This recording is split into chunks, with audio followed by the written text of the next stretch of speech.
Good morning student. Science class 9 chapter 5 session second. First session में अपन ने कल कोशिका के बारे में जनरल जानकारी देखी थी। साथ ही अपन ने उसके आगे के बारे में कोशिका के 3 भाग होते हैं, उसमें से अपन ने कोशिका द्रव्य यानी कि प्लाज्मा झिल्ली, प्लाज्मा मेम्ब्रेन के ऊपर डिस्कशन किया था। आज के सेशन में अपन 2 भाग जो बच रहे हैं, केंद्रक और कोशिका द्रव्य के ऊपर डिस्कशन करेंगे। फर्स्ट है हमारा केंद्रक। केंद्रक जो है वो जनरली पादप कोशिका में परिधि की ओर और जंतु कोशिका में केंद्र में पाया जाता है। केंद्र में पाए जाने के कारण इसको क्या कहा गया? केंद्रक कहा गया, न्यूक्लियस। सबसे पहले इसको हमने कल बात की थी कि रॉबर्ट ब्राउन ने इसको 1831 में इसकी खोज की थी। और चूंकि ये कोशिका की समस्त गतिविधियों पर नियंत्रण रखता है, इसको ब्रेन ऑफ सेल भी कहा जा सकता है। और कोशिका की समस्त गतिविधि पर इसका नियंत्रण रहने के कारण इसको कोशिका का नियंत्रण केंद्र भी कहा जाता है। जिस प्रकार पादप कोशिका में कोशिका झिल्ली जो होती है वो 2 परतों युक्त होती है, उसी प्रकार हमारा जो केंद्रक है वो भी दोहरी परत युक्त छिद्रयुक्त झिल्ली होती है। छिद्रयुक्त झिल्ली होने के कारण केंद्रकीय द्रव और कोशिका द्रव्य के बीच में कनेक्शन रहता है या पदार्थों का आदान प्रदान होता है। साथ ही कोशिका द्रव्य से इसका संपर्क होता है। छिद्रमय झिल्ली की उपस्थिति के कारण केंद्रक के अंदर हमारा आनुवंशिक पदार्थ पाया जाता है, जिसको अपन क्या कहते हैं? क्रोमेटिन कहते हैं। और जब कोशिका विभाजन होता है तो वो क्रोमेटिन जो कि धागे के समान संरचना या नेट लाइक स्ट्रक्चर्स दिखाई देता है, विभाजन के समय वो छड़ाकार हो जाता है, जिसको अपन गुणसूत्र या क्रोमोसोम कहते हैं। हमारा आनुवंशिक पदार्थ जो है वो डीएनए का बना होता है। डीएनए का पूरा नाम होता है डीऑक्सीराइबोज न्यूक्लिक एसिड। एक और होता है आनुवंशिक पदार्थ जो कि बैक्टीरिया वगैरह में पाया जाता है, RNA ribose nucleic acid. DNA जो होता है वो जनरली प्रोटीन का बना होता है। साथ ही डीएनए के ऊपर बीड्स लाइक स्ट्रक्चर जो क्रोमोसोम्स होते हैं या गुणसूत्र होते हैं, अगर इसकी संरचना सामान्य अपन देखें तो गुणसूत्र की संरचना इस प्रकार से दिखाई देती है। इसके ऊपर बीड्स लाइक स्ट्रक्चर्स होते हैं जिसको जीन कहा जाता है। और जीन जो है वो डीएनए का क्रियात्मक खंड है, यानी कि इस जीन के द्वारा ही लक्षण जो है वो एक संतति से दूसरी संतति में पहुंचते हैं। या यूं कह सकते हैं कि डीएनए जो है वो माता पिता यानी कि पैतृक से लक्षणों को संतति यानी कि संतानों तक ले जाने का कार्य करता है। एक कोशिकीय जीवों में केंद्रक जो है वो जनन का कार्य भी करता है। एक कोशिकीय जीव जैसे कि अमीबा, उसमें विभाजन प्रक्रिया के दौरान पहले केंद्रकीय विभाजन होता है, फिर कोशिकीय विभाजन होता है। केंद्रकीय विभाजन से वो केंद्रक स्प्रेड होकर 2 केंद्रक में बढ़ता है और बीच में फिर खांच बनकर कोशिका विभाजन होता है और 1 से 2 कोशिकाएं बनती है। जो एक कोशिकीय जितने भी जीव होते हैं उसमें केंद्रक जो होते हैं वो जनन का कार्य भी करता है। बाकी अपनी कोशिका में या बहुकोशिकीय जीवों में केंद्रक का कार्य मोस्टली होता है आनुवंशिक पदार्थ को स्टोर करना और विभाजन के समय उसको गुणसूत्रों में बदलना। वो अलग अलग प्रोसेस होता है, 5 अवस्थाएं होती है, उसको अपन डिटेल में नेक्स्ट चैप्टर में देखेंगे। अब अपन देख रहे हैं कि केंद्रक की उपस्थिति के आधार पर हमने अभी बात की थी कि केंद्रक जो है वो दोहरी झिल्ली युक्त संरचनाएं होती है। उसके अंदर हमारा केंद्रकीय पदार्थ जिसको अपन क्रोमेटिन कहते हैं वो रहता है और उसके चारों ओर दोहरी परत या आवरण होता है। फिर कुछ कोशिकाएं इस केंद्रकीय पदार्थ के आवरण के आधार पर या केंद्रकीय झिल्ली की उपस्थिति के आधार पर हम कोशिकाओं को 2 भागों में विभाजित कर सकते हैं। पहला है हमारा यूकेरियोटिक कोशिका और दूसरा है हमारा प्रोकैरियोटिक कोशिका। प्रोकैरियोटिक कोशिका प्रोकैरी यानी कि पूर्व में पाया जाने वाला केंद्रक। तो ऐसी कोशिका जिसमें जो आनुवंशिक पदार्थ है या जो केंद्रकीय पदार्थ है उसके चारों ओर आवरण नहीं पाया जाता, अर्थात केंद्रक झिल्ली एब्सेंट होती है, न्यूक्लियर मेम्ब्रेन एब्सेंट होती है, ऐसा जो जिस कोशिका में पाया जाता है उसको प्रोकैरियोटिक सेल कहते हैं। और जिस कोशिका में केंद्रकीय पदार्थ के चारों ओर आवरण पाया जाता है, केंद्रक झिल्ली पाई जाती है, उसको यूकेरियोटिक सेल्स कहा जाता है। देखेंगे अपन जिन जीवों में न्यूक्लियर मेम्ब्रेन केंद्रकीय झिल्ली अनुपस्थित हो उसे प्रोकैरियोटिक सेल्स कहते हैं। जिन जीवों में न्यूक्लियर मेम्ब्रेन उपस्थित हो उसको यूकेरियोटिक सेल कहा जाता है। प्रोकैरियोटिक कोशिका का जो केंद्रकीय पदार्थ है उसको कैरियोन कहते हैं। ये भी अपने को आना चाहिए। कैरियोन यानी कि इसके बाहर की तरफ किसी प्रकार की कोई बाउंड्री नहीं है, किसी प्रकार की कोई न्यूक्लियर मेम्ब्रेन नहीं है। कोशिका द्रव्य के अंदर ही इसका आनुवंशिक पदार्थ है जो बिखरा रहता है। दूसरा अंतर अगर अपन देखें तो प्रोकैरियोटिक कोशिका में कोशिका अंग जो होते हैं वो कम विकसित होते हैं या अनुपस्थित होते हैं। कोशिका अंग मतलब mitochondria, endoplasmic reticulum, Golgi body, lysosomes, ribosomes, रिक्तिकाएं, ये सारे आपके कोशिका अंग कहलाते हैं। तो प्रोकैरियोटिक कोशिकाओं में या तो कोशिका अंग अल्प विकसित होंगे या एब्सेंट होंगे, फॉर एग्जाम्पल बैक्टीरिया। यूकैरियोटिक कोशिका में कोशिका अंग पूर्ण विकसित और उपस्थित होते हैं, जैसे बहुकोशिकीय जीव जो होते हैं। तीसरा अंतर है प्रोकैरियोटिक सेल का आकार जो होता है वो प्राय छोटा होता है, 1 से लगाकर 10 माइक्रोमीटर। 1 माइक्रोमीटर में 10⁻6 मीटर होते हैं। और यूकैरियोटिक सेल का जो आकार काफी बड़ा होता है, हम देख रहे हैं 5 से लगाकर 100 माइक्रोमीटर तक होता है। ये 3 अंतर अपन ने पढ़े कोशिका में, कौन सी, प्रोकैरियोटिक कोशिका और यूकैरियोटिक कोशिका में। वापस रिपीट कर रही हूँ मैं, प्रोकैरियोटिक कोशिका में कोशिका के अंदर जो केंद्रकीय पदार्थ है वो बिखरा होता है, उसकी चारों ओर न्यूक्लियर मेम्ब्रेन नहीं पाई जाती, जबकि यूकैरियोटिक कोशिका में पाई जाती है। प्रोकैरियोटिक कोशिका का आकार छोटा होता है, यूकैरियोटिक कोशिकाओं का आकार बड़ा होता है। प्रोकैरियोटिक कोशिका में पाए जाने वाले कोशिका अंग या तो अल्प विकसित या नहीं होते हैं, जबकि यूकैरियोटिक कोशिकाओं में जो कोशिका अंग होते हैं वो आपके पूर्ण विकसित और प्रेजेंट होते हैं। नेक्स्ट अपन देखें प्रोकैरियोटिक कोशिका और यूकैरियोटिक कोशिका में अंतर। एक और अगर अपन देखना चाहें तो यूकैरियोटिक कोशिकाओं में जो क्लोरोफिल होता है वो प्लास्टिड में पाया जाता है, जबकि प्रोकैरियोटिक कोशिका में जो क्लोरोफिल होता है वो थैले लाइक पुट्टिका में पाया जाता है। नेक्स्ट अपन तीसरा भाग देख रहे हैं कोशिका द्रव्य।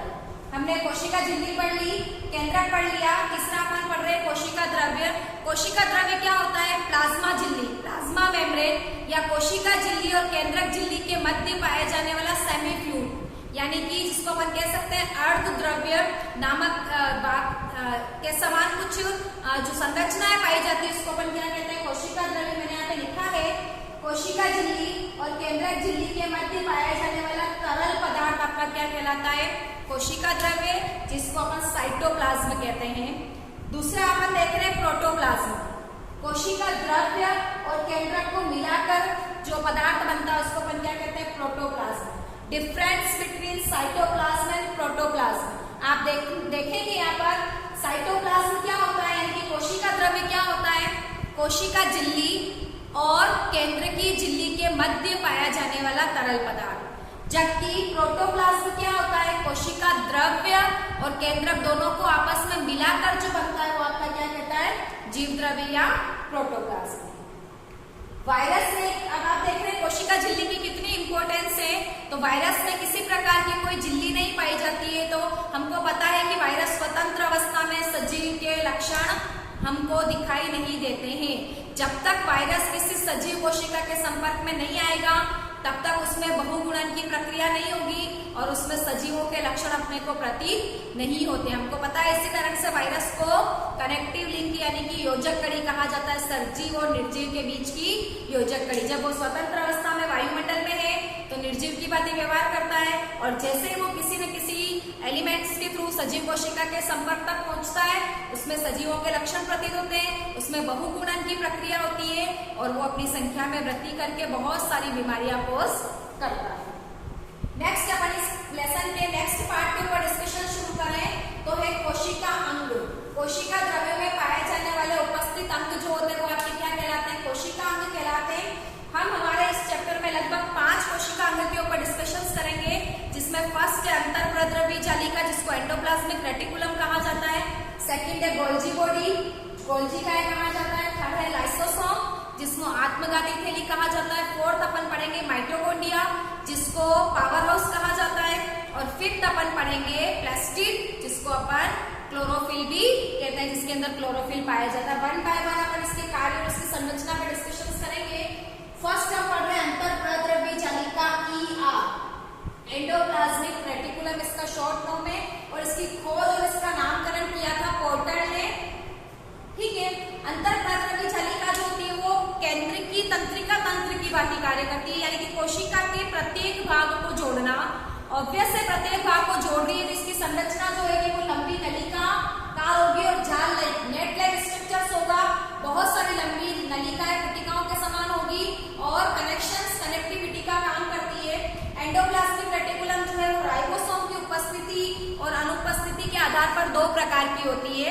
फर्स्ट अपन देख रहे हैं RER, सेकंड है SER। इसका अगर पूरा नाम देखें तो rough endoplasmic reticulum, smooth endoplasmic reticulum. Hindi में देखेंगे तो रफ को अपन कहते हैं खुरदरी, तो खुरदरी अंतरप्रद्रवी जालिका, और स्मूथ को अपन कहते हैं चिकनी, तो चिकनी अंतरप्रद्रवी जालिका। तो ऐसी अंतरप्रद्रवी जालिका जिसके ऊपर राइबोसोम्स प्रेजेंट हो, फॉर एग्जांपल कोई नलिकाएं बनती है बहुत सारी, उसके ऊपर इस प्रकार से राइबोसोम्स लगे होंगे, तो उसके सतह को क्या कर देंगे, चिकना बनाना, सॉरी खुरदरा बना देंगे, यानी कि रफ बना देंगे। इस कारण से हम इसको राइबोसोम की उपस्थिति के आधार पर रफ एंडोप्लाज्मिक कहते हैं, जबकि इसमें राइबोसोम अनुपस्थित होते हैं तो सतह इसकी क्या होगी, चिकनी होगी। इस कारण से इसको स्मूथ एंडोप्लाज्मिक रेटिकुलम कहा जाता है। राइबोसोम्स का क्या काम है, तो राइबोसोम्स जो होते हैं वो जनरली प्रोटीन संश्लेषण, सिंथेसिस का काम करते हैं, प्रोटीन निर्माण का काम करते हैं, और जिसके ऊपर राइबोसोम्स नहीं होता है, यानी कि जो SER है वो आपके वसा और लिपिड का संश्लेषण करते हैं। अब ये प्रोटीन और वसा कहाँ काम आती है, तो प्रोटीन और वसा कोशिका झिल्ली के निर्माण में सहयोग करते हैं। इस प्रक्रिया को जीवात्म जनन कहा जाता है। इसके ऊपर भी आपके क्वेश्चंस बनता है, तो हमको पता होना चाहिए कि SER और RER के द्वारा निर्मित प्रोटीन और वसा जो है वो आपके कोशिका झिल्ली के निर्माण में कुछ सहयोग देते हैं। इस प्रक्रिया को क्या कहा जाता है, जीवात्म जनन कहा जाता है। नेक्स्ट अगर अपन देखें इसका दूसरा कार्य, इसका प्रमुख कार्य कोशिका द्रव्य और केंद्रक के मध्य पदार्थों का परिवहन करना। अभी मैंने आपको बताया कनेक्टिविटी स्थापित करता है, ये जालिकाओं के समान संरचना होती है, तो ऑब्वियसली किसके बीच कनेक्टिविटी करेगा, कोशिका द्रव्य और केंद्रक के मध्य पदार्थों का आदान प्रदान करना। फिर अपन को पता है कि एक वर्ग है कशेरुकी वर्ग, यानी कि जिसके अंदर नोटोकॉट प्रेजेंट होती है, कशेरुक दंड प्रेजेंट होता है, रीढ़ की हड्डी उपस्थित होती है। जीवन की किसी भी प्रावस्था में उसको अपन कशेरुकी के अंदर रखते हैं, जिसको अपन वर्टिब्रेट्स कहते हैं। कशेरुकी वर्ग के जंतुओं में यकृत सेल में SER यानी कि चिकनी अंतरप्रद्रवी जालिका या स्मूथ एंडोप्लाज्मिक रेटिकुलम जो होती है वो विष या दवा के नीलाविषीकरण का कार्य करती है। इंपॉर्टेंट कार्य है। जब अपन बहुत ज्यादा दवाई वगैरह लेते हैं तो उसके अंदर कुछ पॉइजनस पदार्थ होते हैं, उसको कम पॉइजनस बनाने का कार्य कौन करेगा, यकृत में आपके SER। तो इसको भी हमको थोड़ा सा ध्यान में रखना है। सेकंड अपन शुरू कर रहे हैं गोल्जी बॉडी, जिसको गोल्जी क्या कहते हैं, इसको कैमिलो गोल्जी ने खोजा था। हालांकि कैमिलो गोल्जी नामक जो वैज्ञानिक थे उनका महत्वपूर्ण कार्य का जो आधार था वो तंत्रिका तंत्र था, और उन तंत्रिका तंत्र के ऊपर ही उन्होंने अपने जीवन पर रिसर्च किया, और उसी रिसर्च के ऊपर उनको नोबेल प्राइज भी मिला। लेकिन इन्होंने गोल्जी काय की खोज की थी, इसलिए अपन यहाँ पर इनके बारे में थोड़ा सा पढ़े। गोल्जी काय जो होती है वो भी एंडोप्लाज्मिक रेटिकुलम के समान ही होती है, परंतु ये नलिका का नेट लाइक स्ट्रक्चर्स होता है, जबकि ये झिल्ली युक्त चपटी पुट्टिकाओं का एक तंत्र होता है जो एक दूसरे के ऊपर समांतर रहती है। इस तरह से स्ट्रक्चर्स होता है इसका, और इस समांतर जो गोल्जी बॉडी का एक क्रम बनता है जिसको अपन क्या कहते हैं, कुंडिकाएं कहते हैं। गोल्जी बॉडी का काम क्या होता है, तो एंडोप्लाज्मिक रेटिकुलम से जो प्रोटीन बना, एंडोप्लाज्मिक रेटिकुलम से संश्लेषित पदार्थों का भंडारण जो है, पैकिंग जो है वो किसके द्वारा की जाती है, गोल्जी बॉडी के द्वारा की जाती है। पुट्टिका में पदार्थों का संचयन करना, यानी कि गोल्जी बॉडी की जो पुट्टिकाएं होती है वो तीन काम करती है। पहला पदार्थों का संचयन करना, फिर उसको रूपांतरित करना, और फिर उसको पैकिंग करना या भंडारित करना। दूसरा इसका काम है सामान्य शर्करा से जटिल शर्करा का निर्माण। सामान्य परिस्थिति में ऐसा नहीं होता है, कुछ क्रिटिकल कंडीशंस होती है, उस परिस्थिति में गोल्जी बॉडी जो होता है वो जनरल शुगर को जो आपका कॉम्प्लेक्स शुगर है उसमें चेंज करने का काम करती है, साथ ही लाइसोसोम्स को बनाना। इंपॉर्टेंट कार्य ये भी इसका, तीनों कार्य अपन ने पढ़े। पहले एंडोप्लाज्मिक रेटिकुलम के द्वारा निर्मित पदार्थों का संचयन, पैकिंग करना। दूसरा अपन ने पढ़ा कि विषम परिस्थितियों में सरल शर्करा को जटिल शर्करा में बदलना, और तीसरा अपन ने पढ़ा लाइसोसोम्स को बनाना। अब अपन तीसरा पढ़ रहे लाइसोसोम्स, आत्मघाती थैली, इसको सुसाइड पाउच भी कहा जाता है, और इसकी खोज की थी क्रिश्चियन डी डुवे। अब अपन ने पढ़ा कि लाइसोसोम्स जो है वो क्या करता है, तो लाइसोसोम्स जो है वो कोशिका का अपशिष्ट पदार्थ निपटाने वाला तंत्र, सफाई प्रक्रिया जिसको कह सकते हैं, कि कोशिका के अंदर जितने भी अपशिष्ट पदार्थ हैं उनको पाचित करने का काम है वो कौन करेगा? लाइसोसोम्स करेगा।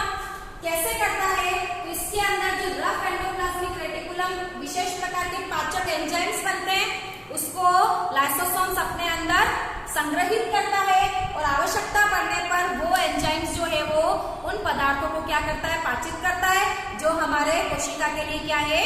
हानिकारक है।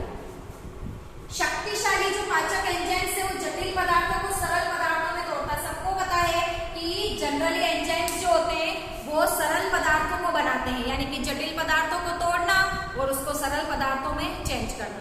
अभी मैंने आपको बताया था सुसाइड पाउच, आत्मघाती थैली। क्यों कहते हैं इसको?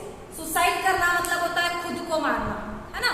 तो लाइसोसोम्स भी ऐसे ही काम करता है। जब कोशिकाओं में की मेटाबॉलिक एक्टिविटी के अनकंट्रोल होने से या तो कोशिका चोटग्रस्त हो जाती है या कोशिका मृत हो जाती है, कोशिका डेड हो जाती है, उस समय जब कोशिका चोटग्रस्त हो जाती है तो लाइसोसोम की बाहरी झिल्ली फट जाती है, जिससे वो पाचक एंजाइम्स क्या होते हैं? बाहर आ जाते हैं और खुद को ही क्या कर लेते हैं? पचा लेते हैं या डाइजेस्ट कर लेते हैं। इस कारण से इसको क्या कहा जाता है? आत्मघाती थैली या सुसाइड पाउच। क्वेश्चन आता है आपके इस चैप्टर में से 2 क्वेश्चन ये बनते हैं कि लाइसोसोम को आत्मघाती थैली क्यों कहते हैं और माइटोकॉन्ड्रिया को शक्तिगृह क्यों कहा जाता है। तो एक क्वेश्चन के ऊपर अपन डिस्कशन आज किया। अगले सेशन में अपन दूसरे क्वेश्चन के ऊपर डिस्कशन करेंगे। आज के सेशन में अपन ने क्या देखा? केंद्रक के कार्य, प्रोकैरियोटिक और यूकैरियोटिक कोशिकाओं में अंतर, कोशिका द्रव्य के बारे में देखा, साथ ही कोशिका के अंदर। अब आप देखेंगे, थोड़ा सा रिकॉल करें कि कोशिका के हमने 3 भाग पढ़े, कोशिका झिल्ली, केंद्रक और तीसरा अपन ने क्या पढ़ा? कोशिका द्रव्य। उसमें भी कोशिका द्रव्य के अंदर जो अंग पाए जाते हैं उसको अपन ने कोशिका अंग का, और कोशिका अंग में से भी अपन ने 3 अंगों के बारे में आज डिस्कशन किया। पहला हमने पढ़ा एंडोप्लाज्मिक रेटिकुलम, दूसरा अपन ने पढ़ा गोल्जी काय और तीसरा अपन ने पढ़ा लाइसोसोम्स। आज के सेशन में इतना ही। नेक्स्ट सेशन में अपन आगे के 2 कोशिका अंग पढ़ेंगे, माइटोकॉन्ड्रिया और प्लास्टिड। साथ ही अपन ने जंतु कोशिका और पादप कोशिका में डिफरेंस भी देखेंगे। तो आप इस वीडियो को अच्छे से सुने, अच्छे से पढ़ाई करें। नेक्स्ट सेशन में कुछ नई जानकारी के साथ हम फिर से मिलेंगे। Thank you.